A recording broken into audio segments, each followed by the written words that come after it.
pessoal, aqui é a professora Isabela de Artes Visuais. Hoje nós falaremos um pouco sobre o movimento neoclássico, que é um movimento super importante ali do final do século XVIII e do século XIX. Além disso, também temos uma obra do Passa, O Juramento dos Horácios, e essa obra também será analisada. Vamos lá? Gente, neoclassicismo, neo significa novo, clássico significa cultura greco-romana, tá? Dentro de artes, tudo que faz referência à palavra clássico tá ligado à cultura greco-romana. Eles são estabelecidos como os criadores dos padrões classicistas. Bem, o neoclassicismo, ele resgata a cultura greco-romana porque em determinado momento, né, em meados ali de 1760, mais ou menos, descobriram a cidade de Pompeia e a cidade de Herculano. Isso é um processo arqueológico super lento, até hoje tem sítios arqueológicos na região. Tem até um destaque lá no Instagram, no @artesvisuaula, se vocês quiserem entender um pouco mais sobre Pompeia. Mas eles acabaram sofrendo uma circunstância trágica que a cidade foi dizimada e sumiu, certo? Sumiu do mapa e aí foi descoberta muitos anos depois. E aí, com essa descoberta, fomentaram a necessidade novamente de resgatar a cultura greco-romana. Bom, existem pequenas diferenças. Apesar de existirem os padrões de beleza, cada artista vai ter o seu próprio aspecto, o seu próprio valor, né, de beleza. Também pode ser chamado de estilo acadêmico, porque normalmente esses padrões eram desenvolvidos em faculdades, tá, em universidades, e aí acaba tendo essa nomenclatura. Extremamente harmônico, extremamente cuidadoso, né, tecnicamente. As obras são extremamente perfeitas, equilibradas, então assim, é realmente uma estética de perfeição que até hoje é muito valorizada. Bom, a arte ela vai ser entendida como uma imitação da natureza, ela não pode ser reinventada ou ser reimaginada, mas eu imito idealizando, tá? Então tem uma idealização de beleza muito forte. A pintura ela tem, né, aspectos narrativos, principalmente quando elas estão ligadas à questão política, né? Eles rejeitam toda a atmosfera barroca e rococó, então assim, religiosidade cai muito nessa fase, e aí eles vão ter, né, uma forte ligação com aspectos iluministas, com propostas liberais, com o fato dos Estados Unidos ter se tornado independente aí na França, essa relação também de possivelmente tornar-se independente, e aí, consequentemente, a Revolução Francesa, e tudo isso vai permear, né, esses acontecimentos históricos envolvem essa fase, tá? Trabalhavam ideias morais, como patriotismo, justiça e honra, isso está ligado também ao aspecto político, e também está ligado à questão clássica, que valorizava isso dentro da esfera mitológica. Temáticas principais, mitologia, retratos históricos, né, de acontecimentos, ou né, de figuras idealizadas dentro desse contexto histórico e políticos, né? Então, assim, bastante imagem de representantes da sociedade política da época. A arquitetura neoclássica, ela vai ter uma estética que copia, obviamente, os monumentos mais antigos, né? Monumentos greco-romanos, valorizando a questão dos arcos, o uso de colunas, de novo resgatando a cultura da beleza. Uma coisa que chama atenção é a proposta de que esses monumentos sejam feitos para instituições públicas. Então, assim, que todo mundo tenha acesso a uma arquitetura bela, tá? E sempre puxando, sugando a estética greco-romana. Aqui são as ruínas de Pompeia, acho que dá pra ver bem, né, a parte arruinada mesmo. Nessa imagem não dá pra ver, mas o vulcão fica aqui nessa parte, na parte de trás. Essa cidade ficou totalmente desaparecida. Hoje é uma área turística. Neste exato momento, infelizmente, não tem, né, nem visitação nenhuma. Aqui são algumas das múmias de Pompeia, que ficaram famosas, né, que são os corpos petrificados. Esse aqui é um crânio, tá? Tá meio difícil de ver, mas é um crânio. Essa imagem, aqui na parte de cima, é um cavalo. Essas descobertas foram recentes. Eles descobriram esses cavalos petrificados no meio, né, da cidade, que é um processo de escavação. Olha, essa daqui é bem legal, dá pra ver bem o gesto, a expressão. Então, várias expressões foram capturadas, né, desses corpos. Eles absorveram as cinzas e aí ficaram, né, nessa estrutura fossilizada, né? Aqui algumas arquiteturas. O Arco do Carrossel, que fica na frente do Museu do Louvre. Bem aqui no fundo dá pra ver que tem o Arco do Triunfo famoso, né, o super popularzão, famosão. Esse é grande também, ele é alto, mas os outros são bem maiores. Esse aqui é o Arco do Triunfo de Napoleão Bonaparte, inclusive tem aqui a figura de Napoleão sendo coroado por anjos. Dá pra subir, vale muito a pena, inclusive, tem uma vista legal de Paris. É alta, tá? É bem alta, acho que tem mais de 50 metros de altura. Aqui a localização, que dá mais ou menos para ver as ruas principais e como elas se organizam nesse balão, que é um caos, e também está completamente vazio na circunstância coronavírus, né? Isso aqui é em Nashville, Estados Unidos, e aí é uma réplica perfeita do Parthenon, inclusive eles tentaram, né, fazer a altura. Dentro tem a possível escultura de Atenas, né, assim, tipo, uma réplica do que seria a escultura de Atenas na Grécia. O filme Percy Jackson, acho que o começo do filme passa assim, nessa cena. Não vale muito a pena, mas é uma referência. Museu do Prado. Aqui na frente tem a figura da escultura do Diego Velázquez. Uma coisa que é bem cultura greco-romana, essa coisa das esculturas ornando a fachada, né? Então você tem, claro, essa parte do frontão, que é esse retângulo aqui em cima, e as esculturas na lateral. Os arcos, aí umas esculturinhas. Isso é bem tradicional da cultura grega. Congresso americano, o Capitólio, né? Inclusive uma das estruturas mais destruídas em Hollywood, né? Os filmes adoram explodir esse lugar.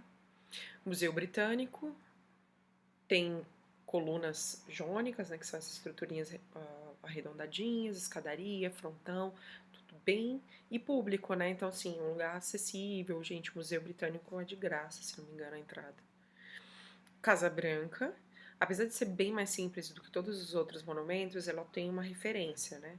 Vejam sempre a data, que a data ajuda bastante a localizar. Portão de Brandeburgo, na Alemanha, lugar belíssimo. Foi destruído na Segunda Guerra Mundial, mas restauraram. A gente está falando de alemães, né? E as influências, aqui tem um exemplo que é o Arco do Triunfo Romano.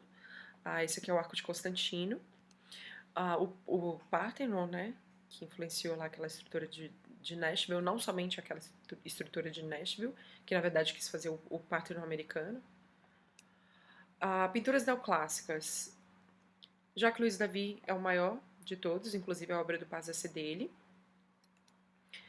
Aqui A Morte de Sócrates, uma obra bem popular, mostrando Sócrates bem, né, o crossfiteiro, malhadão. Vejam nesse aspecto a questão da idealização do corpo humano, bem presente, igual a cultura grega, antropocêntrica. Essa aqui é a obra do Paz, o Juramento dos Horácios. Assista o link do vídeo analisando, que essa obra é muito importante, o caráter de significação dela, né? Então, assim, ela representa a saída das pessoas para a guerra, né? Os homens para a guerra.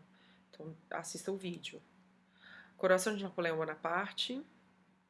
Napoleão tá aqui, tem tanta gente nessa obra, ela é enorme. Aqui Napoleão segurando a coroa, e aqui ele vai coroar a esposa dele, né? Eles estão dentro da Catedral de Notre Dame, de Paris, né?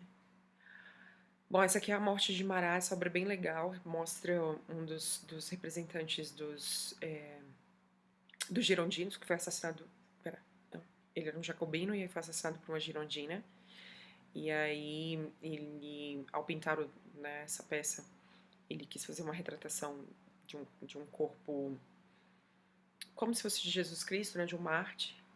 Conseguiram, inclusive, graças a essa morte, a essa pintura, a cabeça do rei Luís XVI caiu, né, foi decapitado. Essa aqui é uma releitura feita pelo Vic Muniz, que é um artista brasileiro. Napoleão nos Alpes, né, depois o Jacques-Louis David vira pintor oficial de Napoleão Bonaparte. Napoleão Bonaparte, sua mãozinha bem clássica, né, a mãozinha dentro do casaco.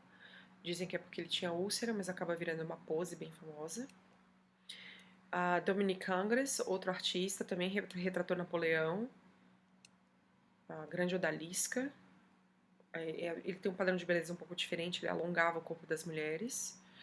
Aí vejam, né, existe a idealização, mas existe a idealização do artista. Aqui a figura de Júpiter, e aí tem uma ninfa do lado dele, aqui, mocinha. Júpiter é Zeus, né? Ele tá apoiado, eu acho o máximo, ele é apoiado na nuvem, né? Tipo, eu sou o dono do esquema. A Banhista, que é uma obra bem tradicional dele, é uma das mais famosas, eu diria que é a mais famosa. Repara, inclusive, que ela aparece em outro momento, ó, em outra pintura, que se chamam As Banhistas, Banho Turco, o nome dessa obra, Banho Turco. Aí ela meio copiou-colou, né? Os corpos. Napoleão, com seus trajes reais, bem carregado de informação. Eu acho o máximo essa pintura, porque dá a sensação das texturas do tecido. Essa também, né? Da textura do tecido dela acetinado ou de saco de lixo azul. Saco de lixo seco. Esculturas neoclássicas. Tanto a pintura quanto a escultura tem como referência, tem como influência as esculturas gregas.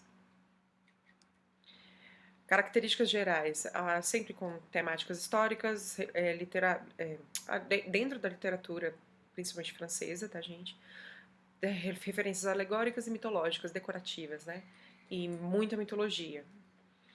A representação do corpo humano, o corpo inteiro, referenciais de bustos, obra extremamente bem feita, bem executada.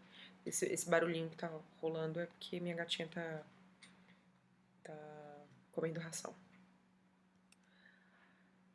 Bom, vou direto ao ponto. O Antônio Canova, que é o maior dos escultores, ele é um cara incrível, inclusive 80% das esculturas do Museu do Vaticano foram doadas por ele. Ele foi o responsável por catalogar as peças.